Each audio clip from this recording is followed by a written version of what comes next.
यद्यपि शास्त्रोक्त लक्षणाक्रांत संत होना इस कठिन कली काल में कठिन है, तथापि यह नहीं कहा जा सकता कि वर्तमान काल में संतों का अत्यंताभाव है। साधु संत की अचूक पहचान है उसकी स्वाभाविक पर दुःखातरता और आर्त जीवों के प्रति दया। ऐसे साधु संत किसी भी जाति, धर्म और देश के क्यों न हो, सबके लिए प्रणम्य है। ऐसे संतों के साथ क्षण मात्र के लिए भी यदि समागम हो तो मन में विलक्षण शांति का संचार होता है। साथ ही पाप निरत जीवन में अद्भुत क्रांति उत्पन्न होती है। संत का जीवन व्यक्तिगत जीवन नहीं है, प्रत्युत संतगण परोपकार के लिए ही इस धराधाम पर अवतीर्ण होते हैं।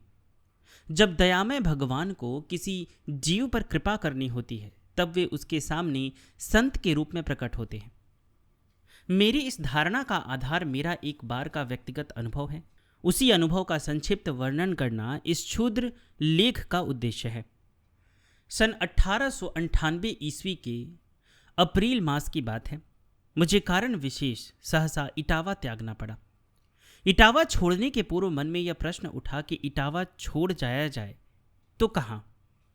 लड़कपन में भगवत भक्तों के मुख से श्रीनाथ जी की महिमा की कितनी ही कथाएं सुन रखी थी।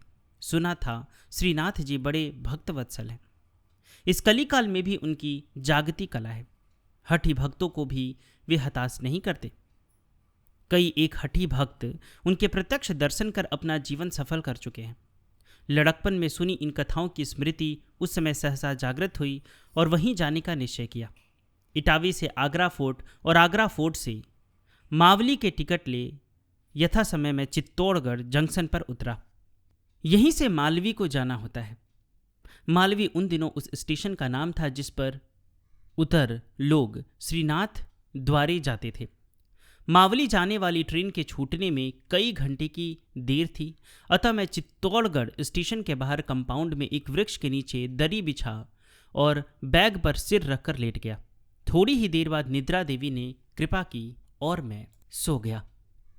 टिकट तो मेरे कुर्ते की जेब में था, किंतु और सब मार्गोपयोगी सामान तथा रुपए पैसे बैग में ही थे। नहीं मालूम कब मेरा सिर बैग के नीचे ढुलक गया और मेरी इस असावधानी से लाभ उठा किसी ने मेरा बैग गायब कर दिया।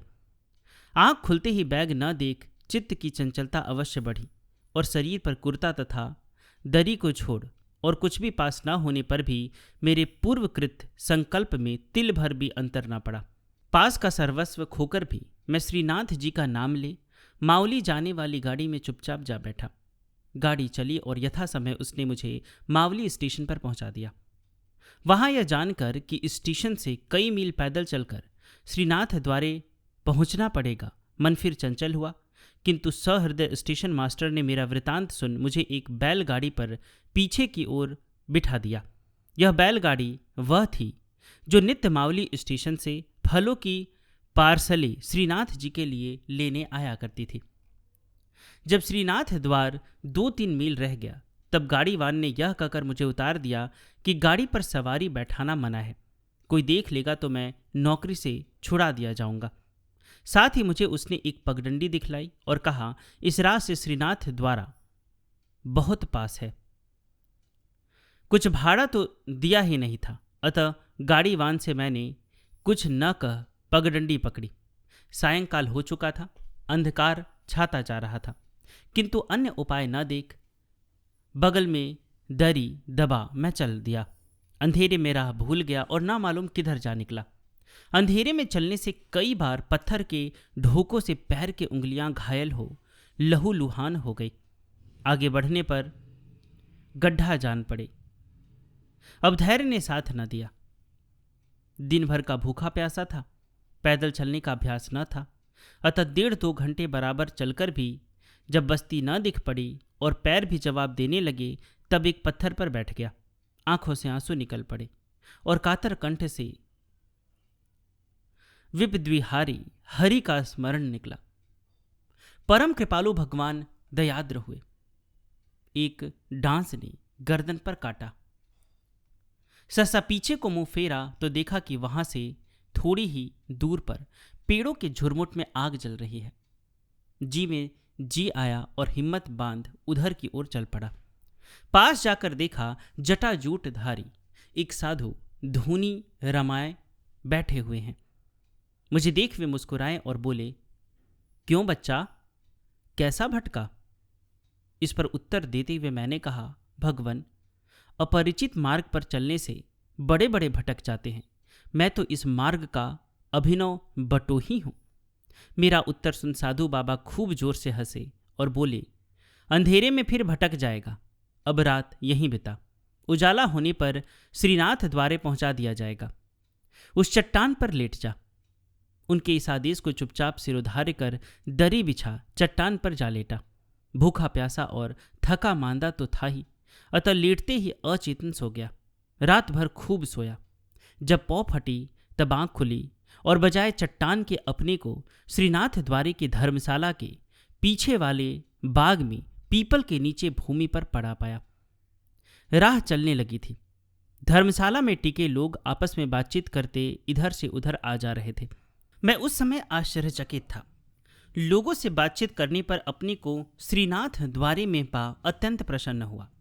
मैंने अपना यह वृतांत कई लोगों को बतलाया और पुनः उन साधु के निकट जाना चाहा, पर 3 दिवस तक निरंतर खोज करने पर भी उन साधु की कुटिया न मिली।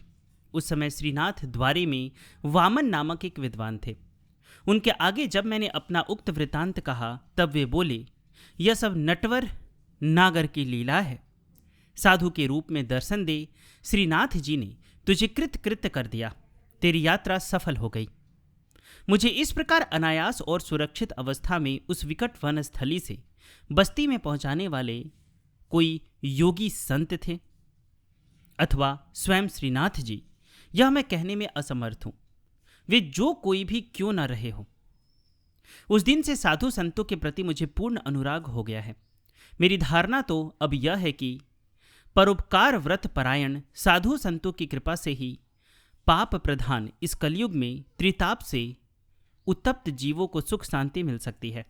अतः शांति एवं आत्मकल्याणकामी प्रत्येक व्यक्ति को उचित है कि वह सच्चे साधु संतों को खोजे और उनका आश्रय ग्रहण करे, क्योंकि दीन वत्सल भगवत भयहारी एवं परम दयालु भगवान के सच्चे प्रतिनिधि साधु संत ही हैं। ऐसे किसी भी संत का एक क्षण का भी समागम जीव के भावी कल्याण का संकेत है।